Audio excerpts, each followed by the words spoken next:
There's actually big news in the collector space that has a direct impact on what we do here. PSA announced, was it 2 days ago? Wasn't it today? No, it wasn't today. Yesterday? I think it was yesterday. And their announcement actually was first leaked on their website before they actually sent out mass messages. But I saw it through Instagram. People were posting. Oh, they were just going nuts. Yeah. Because the way that people found out is they were going to submit cards and they got blocked with that note.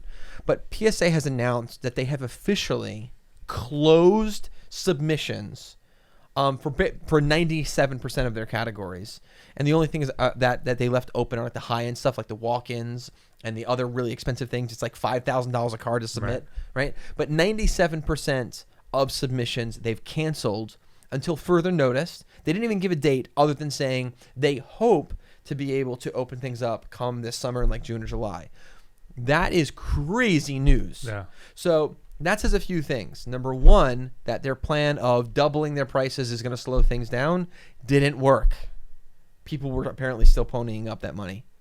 And it also says another thing, and this is speculation, but this is how sort of it works. It's supply and demand. They are literally closing up shop. You're not allowed to submit anything anymore. What do you think that's going to do to the current supply of PSA graded cards in the market? It's going to be a couple months where it's going to shoot back up until they open up again. Exactly. The value of graded cards for PSA, I think they're going to go through the roof. They probably got people in there invested in that. Oh yeah, there's always some type of conspiracy, right? So it's crazy. Does anyone here who watches the show or you're watching right now, has anyone submitted to PSA recently? I got my submission in right before they doubled their prices. And even though like I submitted 222 cards and a portion of that I did express, which is supposed to be like less than 30 days, they haven't even processed my order yet. I only got a message saying we've received it. Do you think they would have done this had they not been bought out? Ooh, that's a really, really good question. Or do you think they would have literally just crumbled? Because it seems like I can't get too mad at them. Yeah. They didn't. I don't think that they ever expected that this was going to happen randomly. No. Because it was very random and very quick. It was. It's risky too, right? Imagine. I'm sure their infrastructure was not huge for this. No. And now you're like the biggest thing in the world. Right. And you got so many. So how many did they have in that they had to? 5 million, I think, or something like that. You got 5 million in. You're not prepared for that. No. So what do? I mean, I guess it's a smart move, but had they not been bought out, would they have just literally like imploded and tried to just get all these orders? It's possible. I think that you could be onto something there, and it's risky as a business to do this. Is this a strategy though to keep for the betterment of the PSA? Moving forward, I think. Are they building out? I don't know anything about have they been building out facilities? No. So is it? They've been hiring people. All right, they've been hiring people. Okay. Yeah. Now here's what I think. I think this is a really risky move. Businesses don't do this normally. They figure out how to handle the influx of sales. The only time a business would ever do this is if literally it's impossible to maintain. Right, because they're not just going to say, "Hey, no, we don't want your money." Right. Like, right. This is not a political move. This is not like, oh, we're trying to protect the market. They don't care about that stuff. This literally is a move because they clearly have too much and they can't handle it. Right. I mean, you don't get bought out and then the person who buys out the company says, "Let's shut it down and not make money."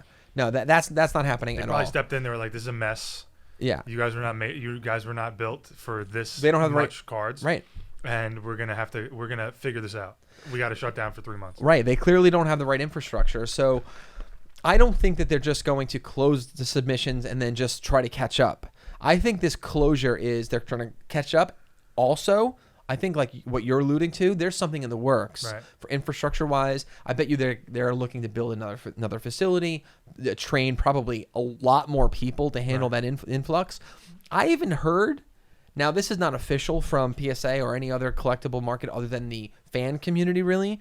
But I actually heard that they might open up a European branch of PSA, which would be huge.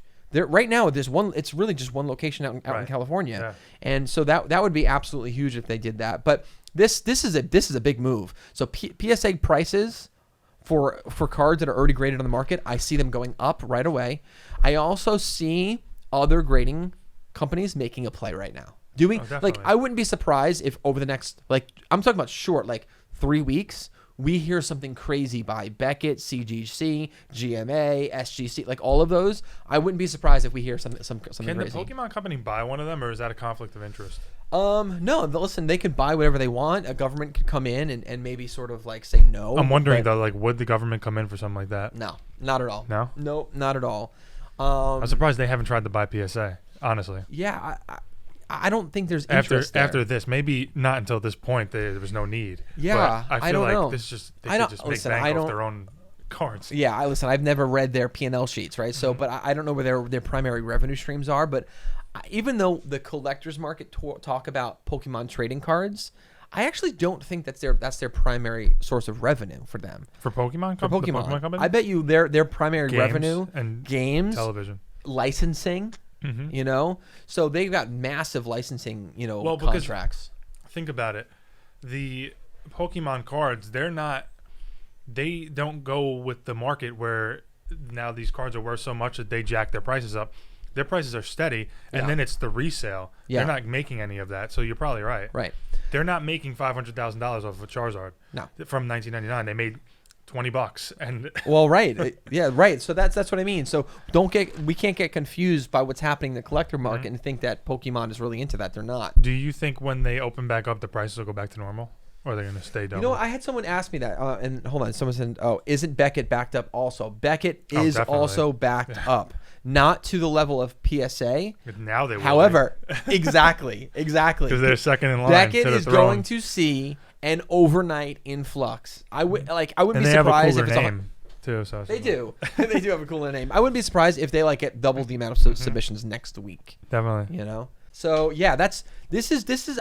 Honestly, I think this is huge for the collectible market. I don't know that it really has sunk in for a lot of people how this is going to impact things.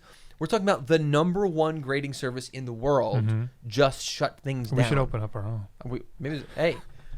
The TCS grading service. But think about that statement. The number one grading service in the entire world just shut things down.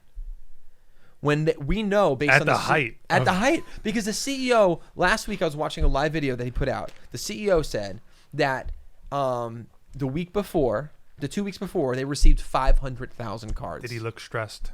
Yes.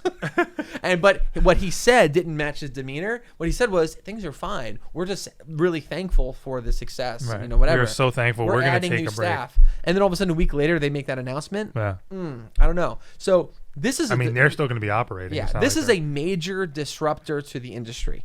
Major disruptor. Because 500,000 cards every 1 or 2 weeks, where are they going? Right. So you got to figure at least, 30% of them are going to say, forget it. I'm not going to just grade. I'll just wait. Maybe another 30% are going to say, I'm going to go to another company. And then maybe another 30% said, I'm not going to grade ever again. But this is a major disruptor to the industry. How it's going to impact it, we're going to see over the next, I think, in a couple, maybe week or two, which is wild. I'm surprised PSA and Beckett didn't team up for something like that. That's actually one of the help news. us process. This is one of the things I think is going to happen. I think the next couple weeks we could hear something crazy like Beckett, merges with CGC or something like that. I think we could see a crazy something. This is the age of mergers. It is. It's all about consolidation, right? But I'm telling you guys, you're hearing it first here. In the next few weeks, we're going to hear another crazy piece of news as it relates to the grading card market. This is not as crazy as it gets, CGC coming in clutch. Yeah, I mean, more people are talking about CGC these days. A lot more people. It's third in line, right? I think Beckett second, CGC. Yeah, CGC is probably third in line. Their turnaround times are good. The customer service, is pretty good.